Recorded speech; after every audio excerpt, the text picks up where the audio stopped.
Royal Challengers Bangalore RCB முதலிடத்தினை கைப்பற்றி இருக்கின்றது. Royal Challengers Bangalore மற்றும் கொல்கத்தா நைட் ரைடர்ஸ் அணிகளுக்கு இடையிலான முக்கியமான போட்டி ஒன்று. இந்த போட்டியில் வெற்றி பெற்றால் ராயல் சேலஞ்சர்ஸ் பெங்களூர் அணி கிட்டத்தட்ட பிளே ஆஃபை தொட்டுவிட்டது என்கின்ற நிலைமையில் விளையாடியிருந்தார்கள். KKRக்கு ஒவ்வொரு போட்டியுமே முக்கியம். தோல்வியினை சந்தித்தால் வெளியேற்றப்படுகின்ற அபாயம் என்னும் நிலைமையில் விளையாடியிருந்தவர்கள் இன்னும் முற்றுமுழுதாக வெளியேற்றப்படவில்லை.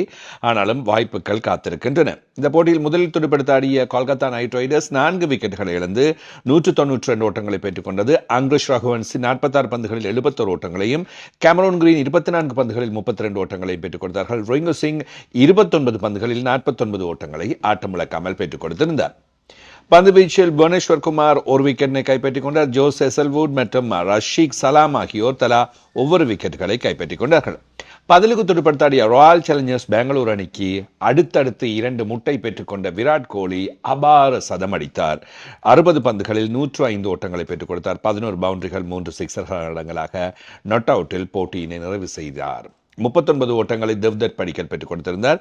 பின்வரிசையில் விக்கெட்டுகள் அல்லது மத்திய வரிசையில் அடுத்தடுத்து வீழ்த்தப்பட்டாலும் கூட விராட் கோலி நின்றது ராயல் சேலஞ்சர்ஸ் பெங்களூர் அணிக்கு எந்தவிதமான பாதிப்பையும் ஏற்படுத்தவில்லை. 5 பந்துகள் மீதம் இருக்க 4 விக்கெட்டுகளை இழந்து 194 ஓட்டங்களை பெற்றுக்கொண்டது இந்த போட்டியில் ராயல் சேலஞ்சர்ஸ் பெங்களூர். பந்து வீச்சில் கார்த்திக் தியாகி மிக அபாரமாக பந்து வீசினார். 4 ஓவர் 32 ஓட்டங்கள் 3 விக்கெட்டுகள். சுனில் நரேன் 4 ஓவர் 31 ஓட்டங்கள் 1 விக்கெட். ஏனைய பந்து வீச்சர்களை அடித்தாடி இருந்தார்கள். எனவே 192 ஓட்டங்கள் என்பது மிகப்பெரிய ஒரு கஷ்டமான இலக்காக இருக்காது என்ற அடிப்படையில் மிக இலகுவாக இந்த போட்டியில் வெற்றியினை ராயல் சேலஞ்சர்ஸ் பெங்களூர் அணி பெற்றுக்கொண்டு இப்பொழுது 16 புள்ளிகளை பெற்றிருக்கின்றார்கள். எனவே இந்த 16 புள்ளிகள் என்பது கிட்டத்தட்ட பிளே ஆஃபுக்கு தெரிவு செய்யப்படுவதற்கு போதுமானதாக இருக்கும். அவர்களுக்கு இன்னும் 2 போட்டிகள் மீதம் இருக்கின்றன. குஜராத் டைட்டன்ஸ் 12 போட்டிகளில் 16 புள்ளிகளை பெற்றிருக்கின்றது. அவர்களுக்கும் 2 போட்டிகள் மீதம் இருக்கின்றன. கொல்கத்தா நைட் ரைடர்ஸ் அணியை பொறுத்தவரையில் 11 போட்டிகளில் 9 புள்ளிகள். அடுத்து வருகின்ற 3 போட்டிகளையும் வெற்றி பெற்றால் 15 புள்ளிகளை பெற்றுக்கொள்ள முடியும். ஆனால் 16 தொடக்கம் 15 புள்ளிகளை பெற்றுக்கொள்வதற்கு ஏனைய அணிகளுக்கான வாய்ப்புகளும் இருக்கின்ற காரணத்தினால் கொல்கத்தா நைட் ரைடர்ஸ் அணி தனியே வெற்றிகளை பெறுவது மாத்திரம் போதாது, ஏனைய அணிகளின் தோல்விகளையும் எதிர்பார்த்து காத்திருக்க வேண்டும் என்பதுதான் முக்கியமான விஷயமாக இருக்க போகின்றது. இந்த நிலையில் இன்றைய தினம் நடக்க போகின்ற அடுத்த போட்டி இதுவும் கூட ஒரு முக்கியமான போட்டி. பஞ்சாப் கிங்ஸ் மும்பை இந்தியன்ஸ் அணிகளுக்கு இடையிலான போட்டி. இப்பொழுது தெரியும், பஞ்சாப் கிங்ஸ் அணி முதலிடத்தில் இருந்த அணி. மும்பை இந்தியன்ஸ் அணி இப்பொழுது வெளியேற்றப்பட்டிருக்கின்ற அணி. பஞ்சாப் கிங்ஸ் 4வது இடத்தில் காணப்படுகின்றது. 11 போட்டிகளில் 13 புள்ளிகள். இன்றைய தினம் வெற்றி பெற்றால் 15 புள்ளிகளை பெறுவார்கள்.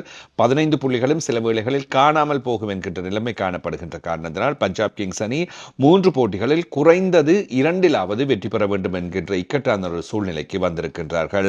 4 தொடர்ச்சியான தோல்விகள்.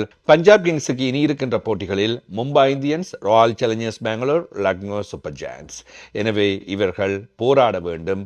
கீழ் அல்லது அடிமட்டத்தில் இருக்கின்ற 2 அணிகள் என்றாலும் அவர்களும் இலகுவாக விட்டுக் கொடுக்க மாட்டார்கள் என்பது முக்கியம்.